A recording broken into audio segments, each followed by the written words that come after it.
Halo semuanya, kita langsung mulai aja pembahasan materi kita kali ini. Pernah nggak sih Anda ngerasa capek? Capek karena kayaknya tiap hari dituntut buat terus ngebuktiin kalau diri kita ini berharga di mata orang lain. Nah, hari ini kita bakal ngebedah satu topik dari sumber materi kita yang benar-benar melegakan, yaitu pasal 10 pemilihan berdasarkan perkenan Allah. Judulnya emang terdengar agak formal ya, tapi inti dari konsep ini tuh benar-benar menghangatkan hati. Kita lagi ngomongin soal gimana Tuhan itu memilih umatnya. Kuncinya di sini adalah, Dia memilih kita tuh bukan karena kita hebat, atau karena kita paling pantas, tapi ya semata-mata karena kedaulatan kasih-Nya aja. Terus, yang jadi pertanyaan krusialnya, kenapa sih seseorang bisa dipilih sama Dia? Gini deh, biar lebih gampang ngebayanginnya, coba kita ibaratkan kayak ada sebuah panti asuhan yang super besar. Suatu hari, ada seorang dermawan kaya raya yang datang ke situ buat ngadopsi anak. Nah, dermawan ini keliling panti nggak sambil bawa-bawa papan ujian gitu terus nyari anak yang nilai matematikanya paling tinggi, atau yang kelakuannya paling sopan dan gak pernah nangis. Enggak gitu sama sekali. Dia malah ngeliat ke satu anak yang ya mungkin paling biasa-biasa aja, atau bahkan yang suka bikin masalah. Dan tetap milih anak itu. Kenapa? Ya murni karena cinta. Anak itu diadopsi 100% karena niat baik si dermawan, bukan karena prestasi atau kehebatan si anak. Coba bandingin sama dunia kita sehari-hari. Realitanya kan, dunia ini selalu nuntut kualifikasi, ya kan? Ada harus dapat nilai bagus buat masuk sekolah favorit, atau harus kerja banting tulang menuhin target biar bisa dipromosiin sama bos. Semuanya itu diukur dari jasa dan perbuatan kita. Jujur aja, itu ngelalahin banget. Tapi, dan ini bagian yang paling melegakan, pilihan Allah itu beda. Pilihannya didasarkan murni pada perkenanannya sendiri, pada kasih karunia yang sebenarnya sama sekali nggak layak kita terima. Wah, itu sih benar-benar kelegaan yang luar biasa. Cintanya itu nggak bersyarat sama performa atau pencapaian kita.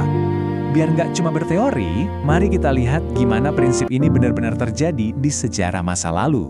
Ini dia, kisah Yakub dan Esau, sebuah ilustrasi tentang perkenanan Allah. Nah, kalau kita perhatiin kisah mereka berdua, ada satu hal yang paling bikin merinding, yaitu urutan waktunya. Jauh sebelum si kembar ini lahir, maksudnya di saat mereka benar-benar belum melakukan hal yang baik, apalagi yang jahat, keputusan Allah itu udah ditetapkan. Ini ngebuktiin secara telak kalau pilihannya itu ada jauh sebelum manusia sempat ngelakuin apa-apa. Pilihannya itu bukan dan gak akan pernah jadi semacam hadiah atau kompensasi atas kelakuan baik kita. Tuhan tuh gak ngintip ke masa depan buat ngecek, oh siapa nih yang kelakuannya bakal paling religius, sebelum dia nentuin pilihan. Sama sekali enggak.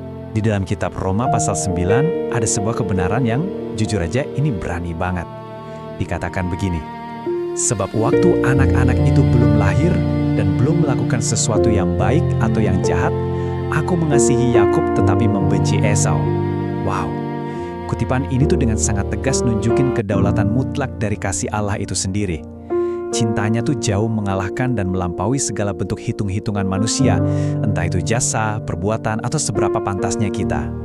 Jadi apa sih sebenarnya arti dari istilah perkenan Allah ini? Sederhananya gini, dari seluruh umat manusia yang kondisinya udah jatuh ke dalam dosa, Allah itu memilih sebagian untuk jadi miliknya. Dan itu 100% murni berdasarkan kehendak kasih-Nya yang bebas.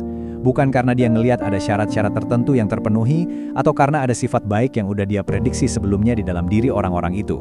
Kalau Anda benar-benar nangkep konsep ini, beban berat di pundak Anda tuh rasanya bakal langsung terangkat. Kenapa? Karena kita sadar, Allah bertindak murni karena anugerah. Oke, terus apa dong dampaknya buat kehidupan kita sehari-hari?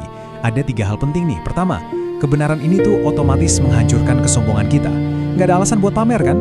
Kedua, ini ngasih kita damai sejahtera yang benar-benar sejati. Ambil contoh nyata deh, bayangin hari ini Anda bikin kesalahan fatal di kantor.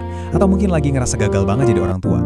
Karena Anda tahu kalau Anda dipilih bukan karena performa Anda yang sempurna, kegagalan barusan tuh nggak lantas ngehancurin identitas Anda.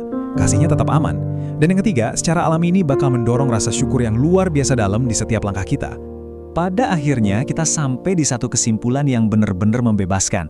Ini adalah sebuah kasih karunia yang sama sekali nggak layak kita terima.